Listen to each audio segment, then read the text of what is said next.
Welcome to the May 21st meeting of the Waterboro Planning Board. Our first item tonight is a public hearing on a lot line modification for Meadow Brook Acres subdivision on Straw Mill Brook Road. Is there anyone from the public for that public hearing? So you folks are? Okay. It says Dianne will present the discussed changes.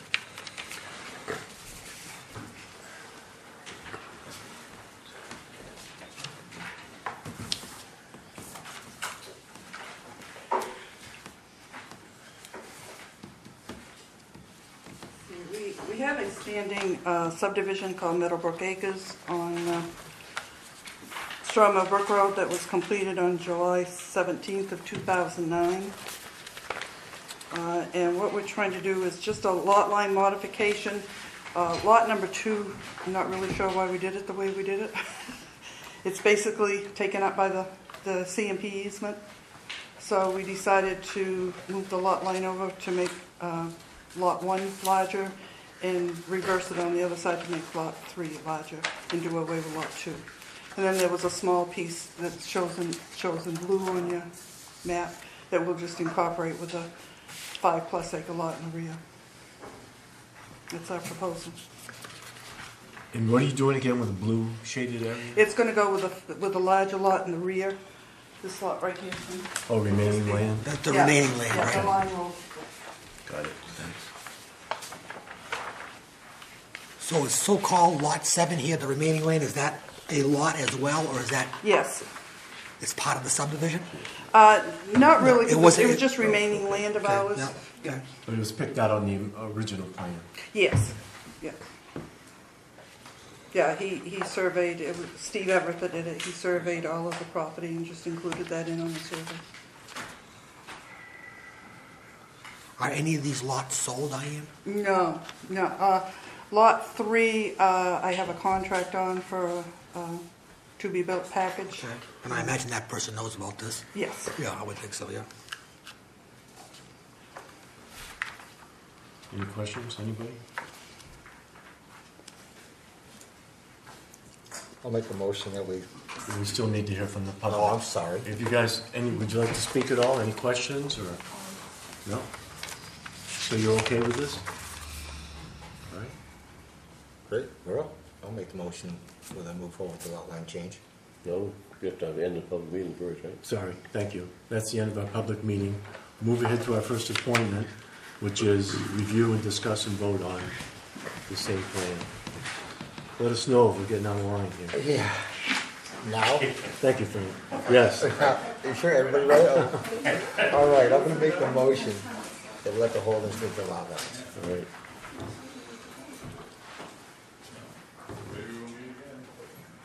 Do you have a second for that, or I'll second to it. approve it?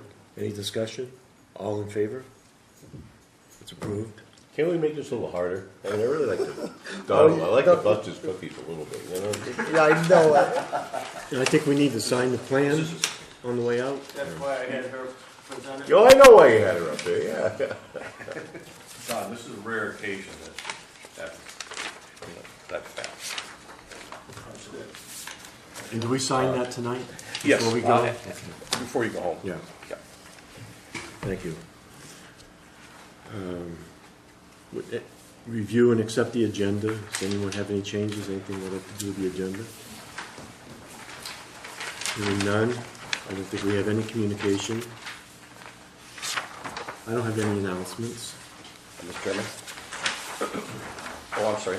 Okay, I was just going to say under communications, just a reminder, I did email it to everybody, but Gary gave a quick synopsis of the broadband summit that he attended. Yeah, that was a quick synopsis.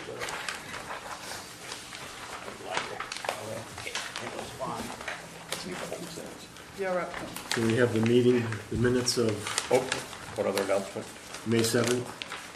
Mr. Chairman. May I make an announcement? Yes. It's really I'm sorry. important. Really important for the board to hear this, okay? There's an annual meeting, as you know, with the Regional Planning Commission, now referred to as the Southern Maine Planning and Development Commission. That annual meeting, on occasion, sometimes the board members attend. This is a particularly interesting one in that it's on June 11th. For those of you that wish to indulge in a buffet and a conversation about craft beer making, there'll be a panel of craft brewers. And given that there's a potential for,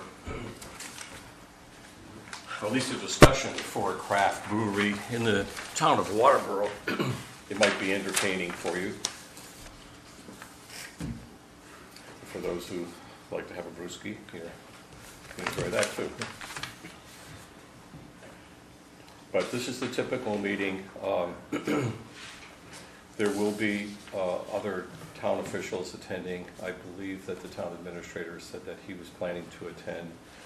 I also believe that probably the road commissioner is planning to attend.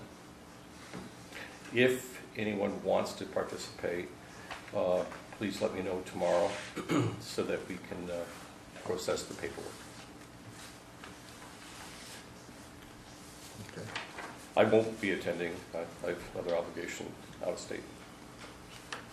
All right, so let you know by tomorrow. You all set? What's that? All right. Minutes of May 7th. Has everyone had a chance to look at those? Any changes? Good. Motion to accept it. You ready, Andy?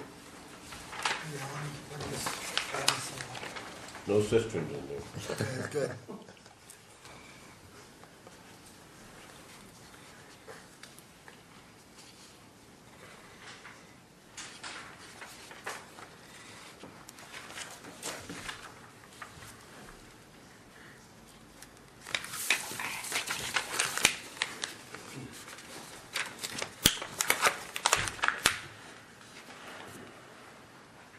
Yeah, I'm fine with it.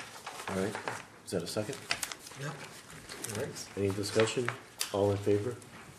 Minutes are accepted. I think we have a report of the officers. Any old business? Okay, hearing none, we'll move to our second appointment of William Murdock, 20 Penny Circle Lane, East Waterboro, setback reduction request. And Mr. Murdock, could you tell us what you had in mind? Good evening, everyone. Mr. John Cole is with us tonight. He's our architecturally engaged, and we've had Sebago Technics review the lots that we're asking for setbacks on. Here's a couple of photographs of the existing house and views. Sally and I have been owners of this property since 1980. The house was built, we found out, in 1955. This is our first request for expansion under the 30% rule, and the first step of business was to engage Sebago Technics, get all the land surveyed, heights, etc., and have the architect look at a suggested expansion. And so we've been in Waterboro 30 plus years, and really enjoyed it here. We're looking to retire here, and so the house sits up on a hill. Access to the house is downslope, and so one of the issues we wanted to address is possibility of a garage, so that living in Maine without a garage through the winter is a challenge. And so if we're going to retire here, we're hoping to be able to put a garage in above the 100-foot mark and provide ease of access to a redesign on the house. And so I'll have, if there aren't any other questions for me, I'll turn it over to the architect who can explain the plot and et cetera. Good? Thank you. John?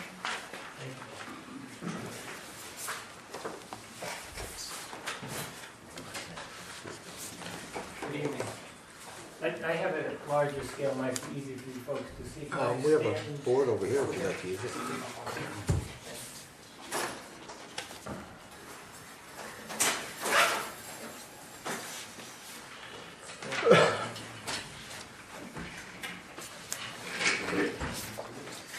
I called it up just to pull out some of the major features. So as you see from the photos, there's a steep slope from Penny Circle down to the lake. And The idea is to get a garage on the uphill side and then connect to the house by some steps and a small bridge that actually cuts across the contours that's shown here in this section, this little bridge. Otherwise, to make the transition from garage to house, you're going down at a slope that would be, I believe, dangerous in winter. So the garage, as proposed, is 10 feet back from the lot line on a private way. I believe that is the setback reduction that we are looking for. In all other regards, the proposed expansion of the house fits within the 30% volume or area and the zoning setback of 35 feet. So I think, obviously, there's another process to go through here. For me, the question tonight is the placement of the garage something that we can work with you on? So is the shaded part the existing house? Yeah, the dark shade is the existing. This L-shaped light shade is the proposed expansion of the house, and this is the proposed garage. So you're not moving any closer to the lake? No.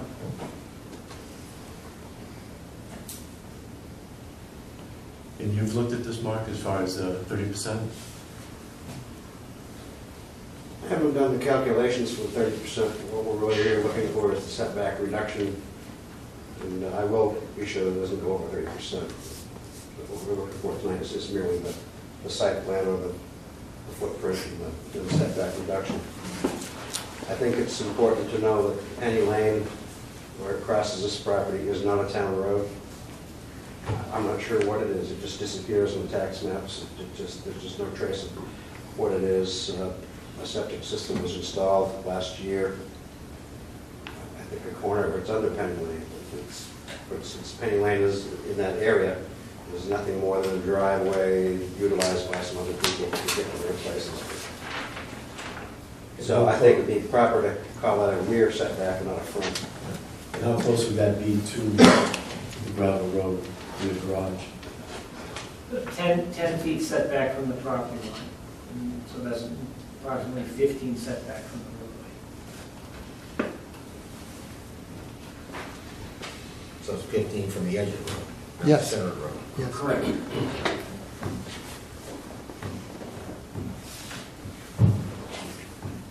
And how far is the garage from the rear property line? 10 feet. As I understand under section 3.03, there is a reduction possible for lots or houses in existence prior to 1977. 77, lots of running. So that was what I was using as guidance to get 10 feet. I have a question. If you're adding an additional structure, does that add into the 30%? I would think that would add into the 30% as well. If it's within 100 feet of the high water. This is above the 100-foot line. Okay, oh, that's right, it's above the high water, okay. Actually, there is actually a sliver that we would have to count, because that's the high water mark. So it does fall within the high water mark. Well, two of the corners. So that area would have to be included in the 30% expansion.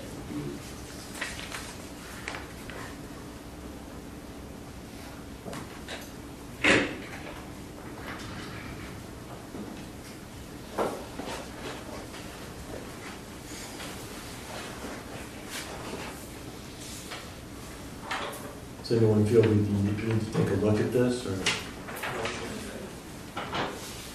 I feel we should look at it. We should have a sidewalk. I know we have a meeting, I'm not sure how much notification, Tom. Tim, if the board decides on a site walk, it would be advantageous for the architect or the surveyor particularly to stake out the southwest and the southeast corner of the proposed garage. And then you'd have some relationship to the site and the corner of the garage that's closest to the lake. Sure. I think it would, That would really help. yeah, and it would help to see what the surrounding houses are like and structures. So as far as notification goes, could we do that the 4th, the June 4th, before our meeting? Are they cut it too close? Who I got 2 weeks, I think you're going to. owns the property on the other side of Penny Circle? Which side are you asking, sir? Across the street. Across Penny Lane is, beneath Penny Circle is Eric Jacobson. Eric Jacobson. The boundaries on either side going down the lake are respectively the Michos and Pellegrinos. So how do you guys feel about June 4th? Sure. 6 o'clock? Yep.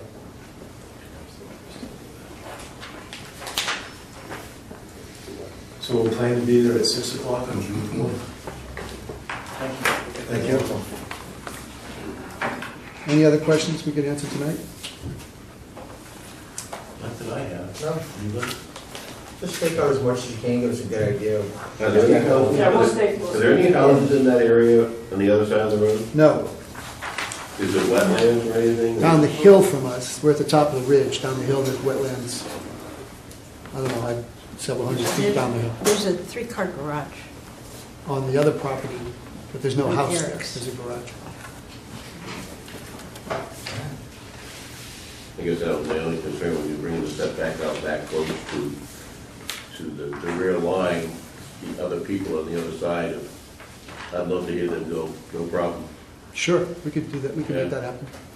Well, plus There you go. the sidewalk will be posted, so anyone from the public will know that we're going up there to take a look at Great. Yeah, obviously I've spoken to the neighbors and there's not a problem. it. It wouldn't hurt if you could get some letters from them. Sure. I think it would be to your advantage. Sure, well, John has, I knew John, when I knew John when I moved here, I see the property history of Yeah, John Haskell. sure. That means, well, I can't remember his last name, probably helped survey, and he used to tell stories about the surveying out there. So letters from the abutters, gentlemen? I think it would be a good idea. Okay. If we draft a common letter and have signatures, is that sufficient? No. Yep.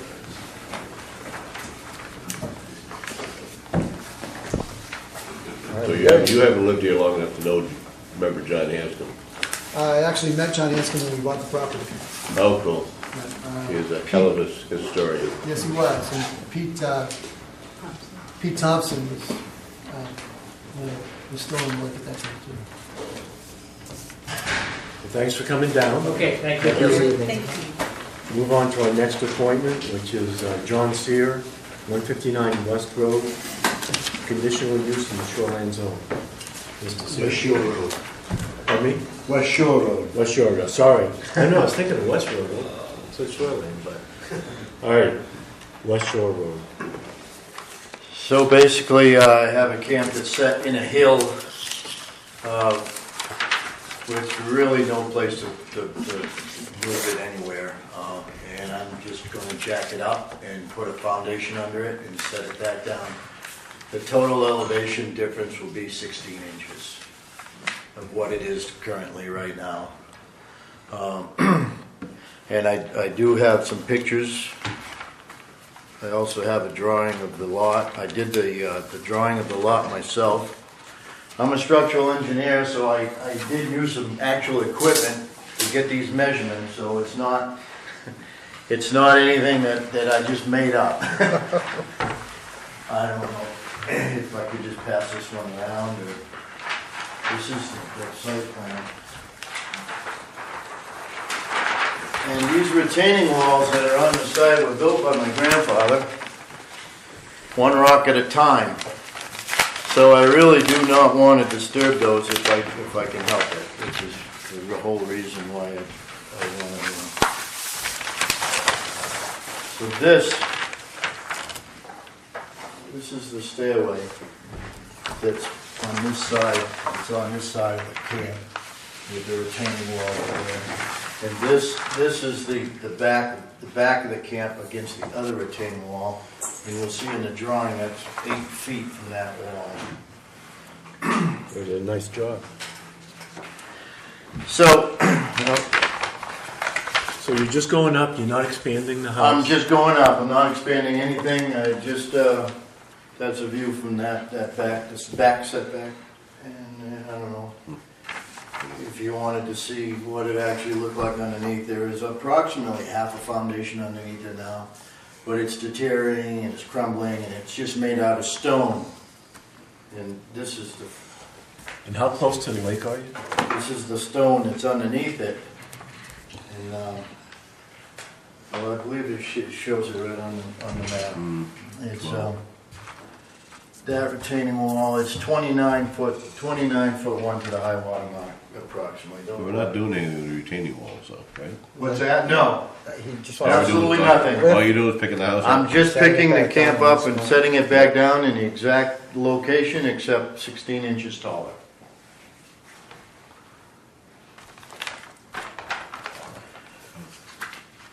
Nice. From the picture, it looked like one end of it's sitting right in the dirt. So I can understand why you'd want to get it up.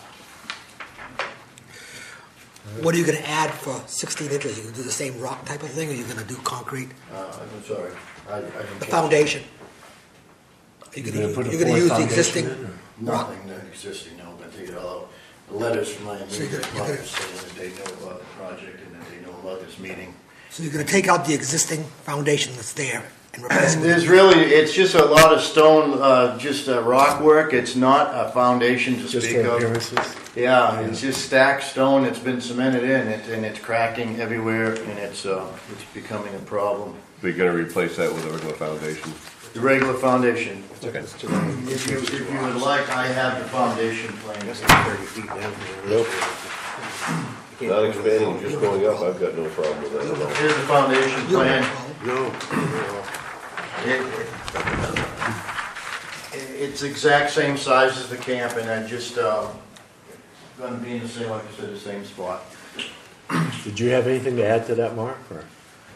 I don't. That picture Tom and I took this afternoon that shows the camp, really, just can't go anywhere.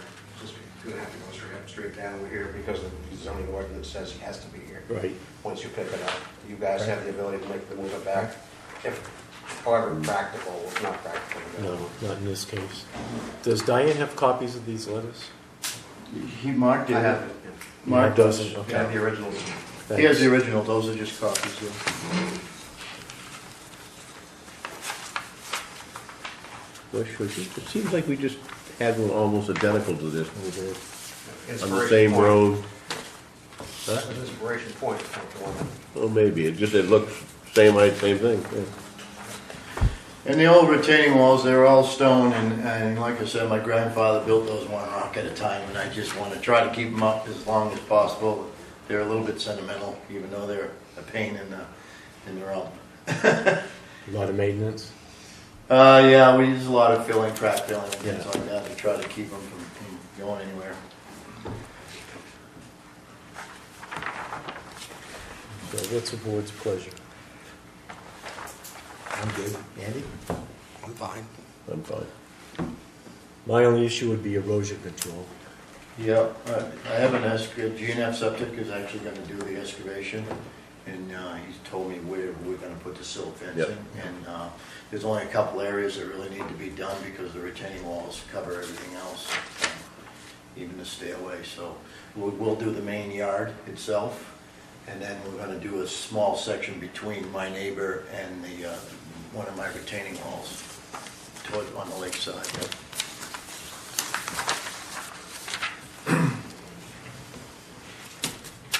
We were gonna do the fencing with the hay bales. Okay.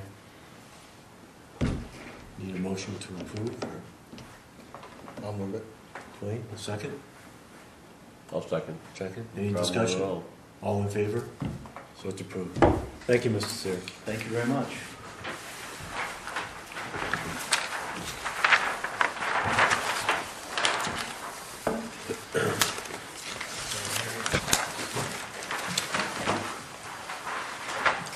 John, do you want the pictures back?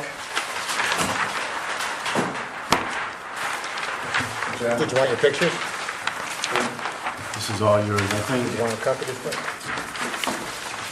You don't want to No, we're good. Well, they might want one. Well, I think as long as Mark and Mark already Diane has. have, Oh, Mark already got one? they have the originals.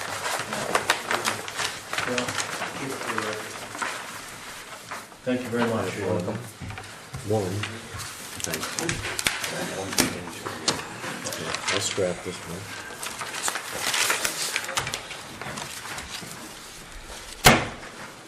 Next on the agenda is 2020 Master Planning Committee, Town Planner, presentation on Sector 3.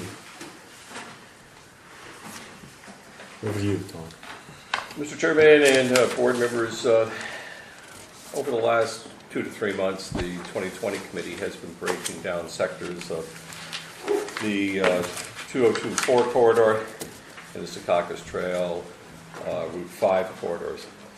And as you recall, I've brought to you 2 of the earlier sectors, and this particular sector takes you from the base of Little Ossipee Lake in the area of the proposed expansion of the campground, running up to North Waterboro. So the 2020 committee has looked at this. They've made some modifications to my original suggestions and recommendations, and I kind of would like to walk through these 5. And the purpose again is to get planning board support, and also if there's any need to make any changes or additions before all of the sectors are done, to let me know, and I'll report that back to the Master Planning Committee. So I'll walk through each one of these.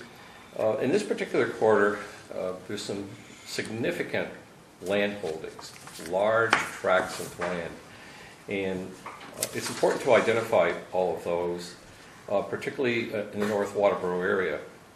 As when we talked about Sector 1, we, for example, took a look at Dearborn and Dearborn excavation. And the fact that there's a couple hundred acres of land there, at some point in time, all pits expire, and the use moves from mineral resources to something else. In this case, most of the land in North Waterboro is undeveloped, and that'll be quite apparent when we look at some aerial photography. But I felt it was important that we begin to inventory and understand better the size of these large tracts of land, because that'll help determine what future land use you'd like to see in the area.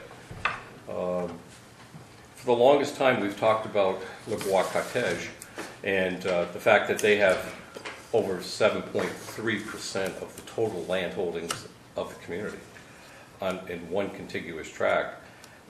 That's 2,250 acres at last recollection. But there are additional large tracts of land that range in the 100 to 350 acre sizes. And so what I'm suggesting to the 2020 committee and hoping for planning board support is we begin to inventory those and actually show them on one large map. Dianne Holden and Todd Abbott are working on the open space component of the master plan, and that might actually be an addition to that component to reflect where all these pieces are and show it on one large map. Additionally, there may be a need to make some changes in the zoning techniques, and particularly in the ordinance, because the ordinance, in its when it was conceived with sort of 1980, 1990 notions, and a lot has happened. And so, if the town has a continuing feeling that they want to maintain the ruralness, particularly of North Waterboro, because that's where the rural nature really is, then I think there's going to be a need to make some changes to the ordinance to accommodate that. Playing on that notion of ruralness, there has been a bullet point 2, what I would consider a surge of interest in campground development, but from a different perspective than the one that you recently reviewed in its conceptual state. There's a notion out there that there, by at least 3, if not 4 developers in town, 3 have come to the table and have said it's okay to discuss what they want to do. The 4th wishes to be unnamed. The notion of wilderness campgrounds is the old sporting camp like you'd see up in Eustis, where no electricity, no water, virtually no services, just a blazed road and a place to pitch your tent or drive in your RV. Our ordinance doesn't address wilderness campgrounds, and your board is very familiar with what's required in a campground.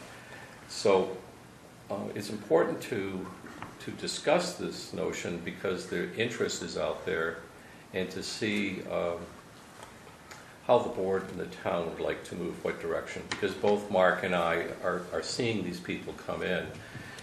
The best we can do is refer them to the campground ordinance and say, this is what you need to do, because there is no sportsman campground or wilderness campground as they're referring to. I bring it to your attention because I think we're going to see a lot more interest in this, and we need to know how to address it. The third point goes back to tying into the first point. We really need to retool the provisions in the cluster development ordinance. The structure of cluster development in your current ordinance isn't fair to the town, and it isn't fair to any applicant. It just doesn't give enough latitude to be creative, to protect that ruralness that you want to protect. Cluster developments, or in some cases referred to as PUDs, can be really, really a good thing for this town if designed properly and if you have the right ordinance to work with. Currently, you don't have the right tools in the cluster ordinance, in my opinion, to allow an applicant to be creative. So I would suggest that we revisit Article 8 of the zoning ordinance, and my suggestion would be is to scrap it and totally rewrite it because it's that tired. The fourth point is a pretty heavy point, but it's one that in future land use planning needs to be addressed immediately. For the longest time, the town has grappled with what happens with Route 5 as it further breaks down. And not only are the shoulders breaking down, there's alligator cracking, there's all series of things that have happened. The road commissioner could best define these details other than myself. But just from my observation and from the number of times that Mark and I and other town people drive up and down it, you can see that it's starting to break down real quickly. In the past, Maine DOT had a capital investment plan where they would do 3-year plans, and those that fought the most successfully politically would be able to get on the list, if you will, of capital improvement projects. And these are reconstruction projects, not the so-called SKIMCO projects. The state's position has changed dramatically in that they're unsure of what Congress is going to do with future funding. And virtually all of their monies that were coming from the feds were going back into these major reconstruction projects. This is a pretty bold suggestion, but it's the only way, in my opinion, that you'll ever get Route 5 rebuilt. It's going to have to come from a state bond. And so this is going to take an awful lot of work, positioning of the community, but with the hopes of new, fresh legislators. I see 2 candidates in this room that are running. Those candidates might add a new perspective to building a strategy for getting back onto a capital improvement for Route 5. It's not a $5 million project. It's not a $10 million project. It's way in excess of $10 million. And it's huge. And so it's going to take a real definitive strategy to get that done. And even if the strategy started successfully tomorrow, it'd still be 5 years out. It takes that long to build the position. That's critical to, I think, all future land use planning in the lake, well, actually for the whole Route 5 corridor. It's absolutely critical. And it can't be solved by sitting around in a coffee shop complaining about it. it really is going to take a really intense strategy because of all other municipalities are competing for the very same ultimate monies. There's no doubt that there's going to have to be a state bond issue. There's no doubt for transportation. It looks like they're getting ready to do about 7.5 miles down in Lyman, Dayton, that area. I'm not sure what they have planned, but Oh, yeah, I saw those Well, marks you today. see, Tim, that's part of the strategy. Part of the strategy is knowing what all your municipal neighbors have going for them. Do they have reconstruction projects going? If they do, how did they get on that list? how'd they do that? You know, how did they build their priority? So I put that on there because I think it needs to be front and center. The 2020 committee endorses that 100%. That is a strategy that has to be looked at. EDC. Pardon me? The EDC is, I've heard it in their meetings. EDC, I think there's a lot of people behind it, but there's absolutely no strategy that I'm aware of, other than just talking The about it. minute they skim coat it this summer, We're done for you've got a 5-year window. They're not gonna wanna touch it after that. Yeah, or maybe even longer, Frank. You're absolutely right. Yeah, You know, yeah. you skim coat it, then that puts blinders on the project, but it doesn't do anything for underground infrastructure. You know, in some cases, the drainage is so horrible that, you know, that's just going to break down in 2 or 3 more years. So, and you can't skim coat, you know, on the edges of your shoulders. That just doesn't work. And in some cases, there's not appropriate crowning of the road. And as a result of not having an appropriate crown, you don't have appropriate drainage. So it's really complicated. I think it's going to take a full court press for every single day for 5 years. And as Frank says, if they put the skim coat on there, you might as well take the next 5 years to keep pounding and pounding and pounding that, you know, maybe by the year 2020, you might be positioned if you can wait that long. So why don't we tell them to hold off the skim coat? Well, that's Frank said that's part of the strategy. You know, do you want to accept the skim coat? If you don't accept the skim coat, does that build your position that you have a greater opportunity in the future? Town's got to do something. Drop the speed limit to 25 miles all the way through and tell them we don't want the skim coat until they do the job right. That means everybody downstream of us all summer long and the rest of the year that wants the tourists is going to go crazy. That's sometimes used as building a strategy. Yeah, but leverage is leverage. I mean, we notoriously, for the last 40 years, have gotten nothing in this town for Route 5. We have a bridge coming in from Limerick that's just a catastrophe waiting to happen. And we go all the way through till you get to the other side of town, suddenly you got decent roads and wide shoulders. We have zip squat in this town, and we have no leverage. But personally, I don't see we've got the backbone to tell the state to put up or shut up, but I think that's what you have to do. Well, it all depends on how you define backbone. I think this backbone needs to have a steel girder in it. You got to be tough, and if people play around with this, you're not going to get anything done. That and 6, 8, and 13, and make it public, and somebody needs to jump in and really push something. But If not, you'll be sitting here in 2020 talking about the same thing. Yep. Okay. When they skim coat it again. The last point on this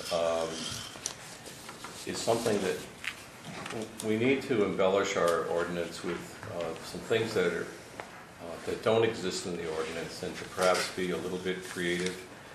The committee and myself are suggesting that we create a special new agribusiness type of zone, which can be a lot of things, okay? I'm only going to mention one because I've mentioned it to the board before, and I'm going to keep stressing this one because I think it's so important. In the town of Madison, you have a tomato producer that produces 24 acres of tomatoes. Quite remarkable operation. But it blends science and art together to produce a product that's distributed nationally. And they're extremely successful. They had one downfall in the last 10 years, and that was because of an insect that invaded them, and they had to destroy the crop and start fresh and figure out a way. It happened twice. They've done it twice, yeah. So that's Backyard Farms. That's the farm that I'm referring to. It's a classic business model. It's one of the few business models in the state of Maine that's hugely successful in that type of business operation. The interesting thing about North Waterboro and the lay of the land and the fact that, and I wish Judy was here, Judy, for example, gives a perfect illustration of a farmstead, that if you talk about ruralness, and correct me if I'm wrong, Diane, Judy wonders if that farm will be there in the next generation or the generation after that. To protect the farmstead, sometimes the next generation has to look at a business interest. And if it can be an agricultural business interest, and if the town promotes that type of business activity, that helps us to court that type of business in. Okay? Part of the courtship of bringing businesses in is that we have to show a variety of different ways that we want them. And the old tactics of the 80s and 90s don't work anymore. You know, where you'd wine and dine them and do other things, and you try to bring a business in. Now it's a totally different approach, and it's very structural because many of the site investigators sit in their office in Sausalito, California, looking at Earth Google and examining pieces of property, going to the website and looking at the zoning ordinances. So you can do your raw site selection without ever even being on site. And the technology now, you can actually plot your topographic conditions from anywhere in the world, looking at any piece of land. So I'm suggesting that we take a harder look at this. Again, all 5 of these were endorsed by the 2020 committee. They made some modifications to them. And this, as well as the others, are really sort of a punch list, if you will, of different things that we need to tackle. When the future land use section of the plan is done, the big job will be is to pick 2 or 3 or 4 priorities and really tackle them in earnest. This is part of looking at the bigger picture. Also, looking at the bigger picture, if you go to the second page, I've taken some of our GIS capabilities and have just taken 2 critically important pieces of Waterboro, the North Waterboro.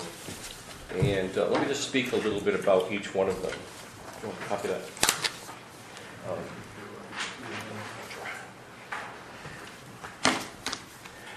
Now, there are many pieces up on this sector that could be plotted. I'd like to apologize that Selectman's is not on there, Dwayne's is not on there. So sorry, Dave. Actually, mine is on there. I mean, as far as highlighting it. Oh, okay. So, now if that would guarantee a raise, I would have highlighted it. But if there wasn't any, see what I mean? That's why I didn't highlight it. If we look at just these pieces of property, and of course you can see Judy Carl's property on here, aerial photography doesn't lie. It really shows you the big picture. What's really quite fascinating on this part of the corridor is that if you look at the intersection of 5 and Chadbourne, that piece has been on and off the market how many times, Diane? Half a dozen?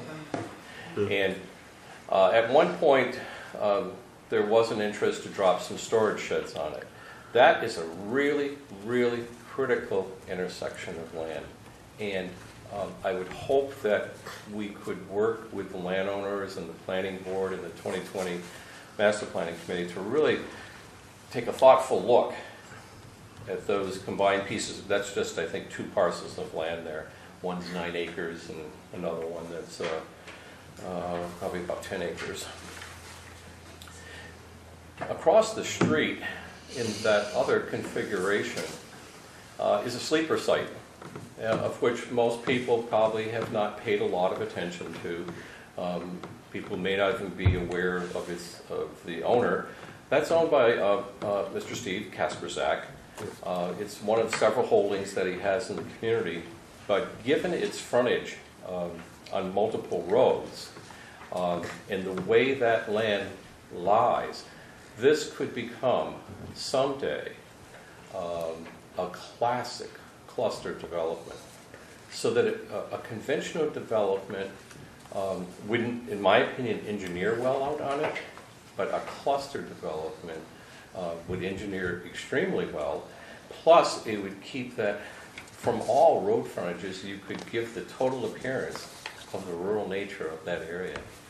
But there's no doubt in my mind that someday that will be developed, either by Steve or by someone else.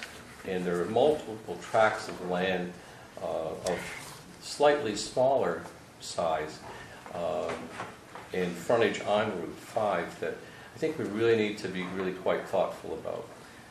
If you were to ask me, does cluster development need to move from on this list to up into some of the top 5 priorities, I would say yes. Because there will come a time where you'll begin to see more residential development. Classic illustration, although a couple towns south of here, South Berwick starting to see 30, 32, 40 lot, 50 lot subdivisions popping again. So it's just a matter of time. So this is just an illustration of a couple of tracks, and I'd welcome, in the 2020 committee, would welcome any suggestions or modifications or changes or additions you want to make to that list.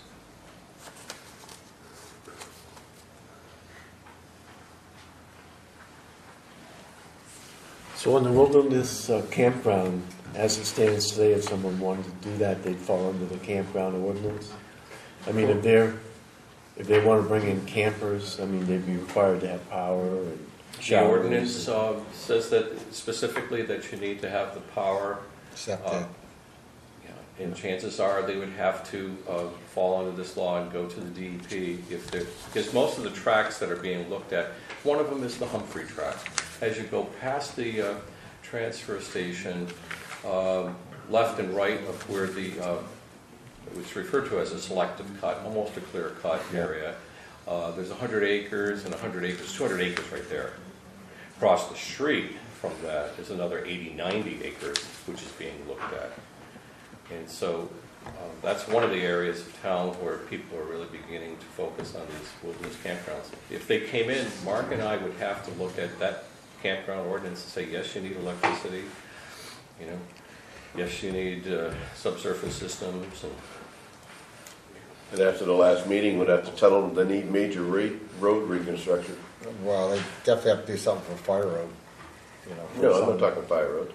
If we can't take Magucas Lane is now suddenly a substandard road that won't take 50 RVs coming in on a seasonal basis, then certainly Bennett Hills it is. So we've got 2 standards, at least in this town, all of a sudden for roads.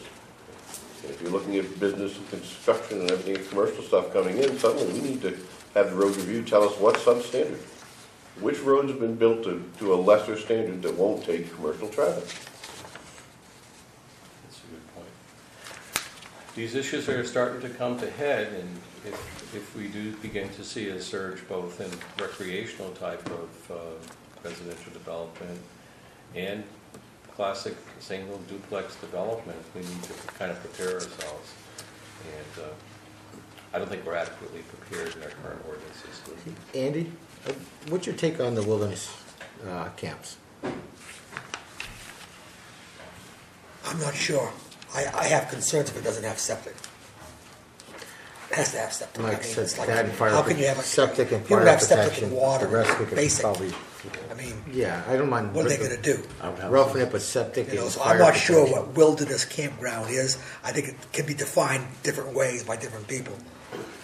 I think what it calls for is probably Lord and myself going up on a fishing expedition up to Eustis and Yeah. see what the sports camps what are they like. do up I don't, it's- I don't see a problem with looking into it. I think the 2 things is septic, and so you can't find a middle ground with septic and a good road to get fire trucks in, and some kind of fire protection if they're gonna be that far out with campfires. You know, one wrong thing goes up and the whole joint goes up. It's 47 all over again. See, these are classic in the county, but, we're not a rustic county, and so we have to, we have to kind of, right, Mark? I'm sure there's examples out there we could Yeah, find. yeah. Just We're not need to opposed to know it. for starters. Look into it by all means. The flip side of it too, just in fairness to the concept, is that this is a sporting community. And for example, when you have fishing derbies, or if someone wants to come in and do a weekend hunt or something like that, they're accustomed to roughing it. So, is there a way of creating, in the lack of any real lodging in the community, is there a way to create something that will support sports that come into town that want to spend some money in town, but just rough it? I agree. A lot of people like that. They look forward to it. So, And most of the people that do that around here that I know leave town and go north. I know. Man, rough. I can't think of a single soul that doesn't say, see you later, I'm gone for the 3-day weekend and head north. 4 hours north. But people to the south of us may want to do that and come here. Exactly. Well, they come here and think this is the wilderness, you're right. Yeah, it's all relative. And I think the agribusiness is interesting. pardon me? The agribusiness zone, I find that interesting, so. Thanks, Go Dwayne. forward I with think that. there's potential there. There really is, and as I look around at some of our surrounding communities, nobody's really thought about that niche. And it is a little bit of a niche business market. You take, let's just use a bigger community like South Portland and Scarborough. They promote biotech, okay? Well, and they've got it to a science. They've got all their infrastructure in place. They've got the interstate. They've got all the pluses. Could we find a niche like this that's a business promotion? And I'm hoping EDC will, Don, jump on board with this. We have to find our niche where we can bring business into the community. This might be one of them. Plus the farms, the older farms are just dissolving. They are. They're just melting away. People can't keep up with the Could land taxes. to restart them up. Wasn't there someone in Westbrook that had started something on one of Grondin's old pits?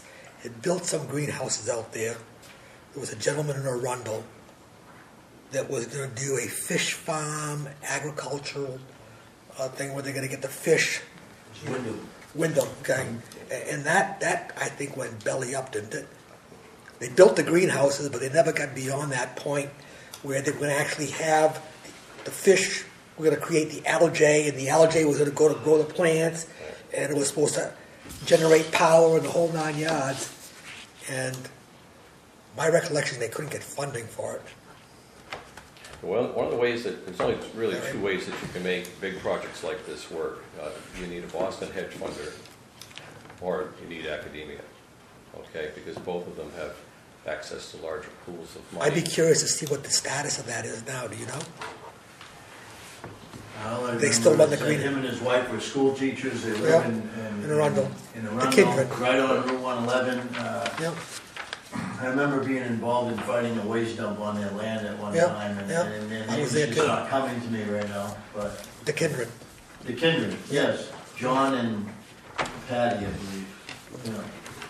I know it's John, but So these are sort of starting points, and if the board would like to take a little time to think about them too. And the key thing is getting this stuff back to 2020.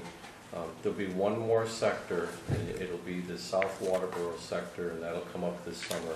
We'll be talking about it from a totally different perspective than this. You might want to talk to Steve, because I know for a fact that he's got pretty solid plans for what he wants to do with that piece of property, so. So you want us to get back to you on this? Any It's up to the board. You can be suggestions, spontaneous, or you can just take it and If think not- about it for a while. I know a couple of you sit on. I know I'm on board with the agriculture, the agribusiness, and the wilderness camps. I'd like to see a little more, to see what we can come up with on that. Find a happy medium. We can read between up the septic- online too and see the what. septic and they have fire on there. protection, obviously. What And, might work out really good is if you send Mark and I up to Madison, we go check out backyard farms. Oh, yeah. Sure. It is Right after we go out and Good, scout it go out take for your you. little red sports car. Take the red sports car. That's something we could research Check out on those our guys own from Scout too. Eagle. Just read up on Agreed. it. Check out some of the camps. Actually, I think if you just drive up to Andy's place, you can Homework. see it from there, so you don't need to take a trip. So we all set? Andy, did you ever mount that big thing? Thank you. Under general discussion, I was wondering, was it my understanding that you would come back to us with a suggestion on getting out of the sideline, reduction business? Remember, we were gonna have language for 10 feet on each side with no reductions front and back. Does that sound familiar? Sure. it's one of That's the that points- night we met, One of the points we had with Natalie, Natalie, Yeah. yeah. we talked about, and the way I understood it was that we were going to allow in the ordinance up to 10 feet from the sidelines, but we would not, as a board, give any reductions front and back. Yes, It would move to the zoning board. the board isn't gonna give any reductions, because there'll be Right. no more setback reductions. Right. Should be the zoning board. So how do we put that into place? Just send it, just like that, send that to the selectmen? Send it to the zoning board of appeals. But as far as changing the ordinance Okay, the goes, ordinance, we have to rewrite it and send it to the selectmen. where would we get that language? What I'd suggest Natalie was gonna, is have Natalie crank out something that's gonna be legally correct, otherwise we're just gonna go back. I think that's basically what we asked you to do, so we don't do the Yeah. bounce back and forth crap. I thought Mark was gonna do it, but it's probably better to have Natalie do it. we'll do it on We talked about so many different things that night, Well, I think we're all. but that's why I asked, because just to keep it moving along. How about we vote to have Mark follow up with Natalie to take care of the whole thing? Get back to it. All in favor? Okay. Try it, Mark. Thank you. You okay? Yeah, no problem. Put it on your list. And for Tom, as far as site plan, where were we at? Did we send that to the selectmen, or did we vote on it? Everything back, it's all legally sound. You've really, I think, given a pretty thorough review. It's ready. It's ready to go to the selectmen. And Dave, you get the So we need- selectmen to vote on it and put it to bed. So do we need a vote to send that ahead to the selectmen? Yeah, it might be good to formalize it, Yeah. that, something to the effect that it's gone through its proper legal review. It's 3 gone through years. its proper planning board review, and it's time for the selectmen to take action. The key thing here is, do you want to have a concurrent public hearing? I know I keep saying this, or do you want to have two Oh. public hearings? We've fought that so many Don't times. get us going. I'll make a motion, we send it on to the, You have a I'll second? second it. Second? Any discussion? All in favor? Can we do that, Diane, without having that on the agenda? Vote to send that ahead? we just did. We can put it under your review and accept agenda. You all agreed to do that?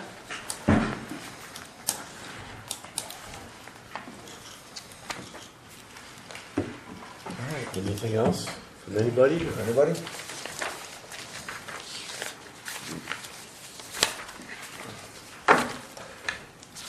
I was quite serious about, we need to get to the road review committee and do some definitions on road standards. Because my impression was we had a road standard. And after that last meeting with the campground, it became very obvious that we don't have one road standard. We have one and then other stuff. So before we go ahead, I would think the 2020, the rest of them, the road review committee really needs to come back to us and tell us what the hell's going on. I thought we had 2 or 3 road standards, and that was the next thing that they were gonna tackle after they did the driveway. I'd like to have them tackle it. Was my understanding. As I recall, we were putting into place the last one written took precedence. Then we went around in that circle, right? At least we agreed on that one. I think it's being passed back to them to come up with a common ordinance. Mr. Chairman, if I can make a suggestion. You saw how long it took with site plan review.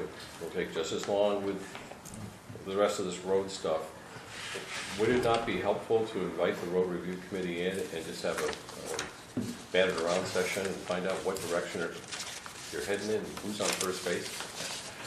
Because I think it's going to get out to be a long, dragged out affair, and it won't come to a rapid solution. Well, we need to do something to define our roads, because you've got a campground going in, that's amazing. We had a chance to get traffic off Route 5 and put it to a traffic and put it on a side road, and it basically got shot down because the road won't take it. So, to me, that was an eye-opener. We don't have anything coming up for the front end of June. Do you wanna see if Diane can coordinate a joint meeting between the two of you? Just dedicate that evening just to talking about road standards and road ordinance. Probably driveway ordinance, I imagine you'll have something about that. Well, if not, I'm afraid if you don't mind me Just saying go so, back you're gonna and forth. stalemate. Yeah, And nothing's gonna happen. I think you need to all get in the same room and bat it around.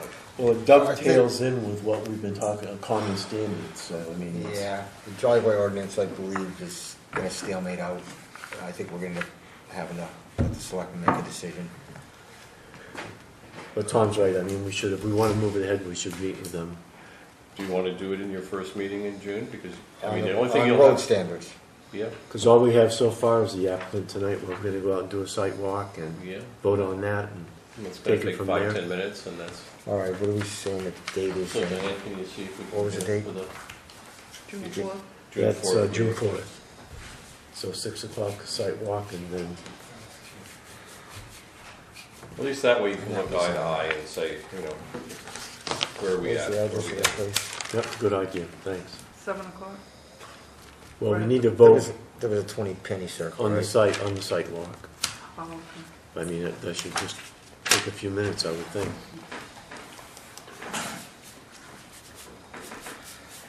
Then we're gonna meet with the road 7 review. to 10, That was 20 penny circle we're gonna look at, right? yes, Okay. And then we're here at 7 for the road review. yep. And to vote on Penny Circle. Okay.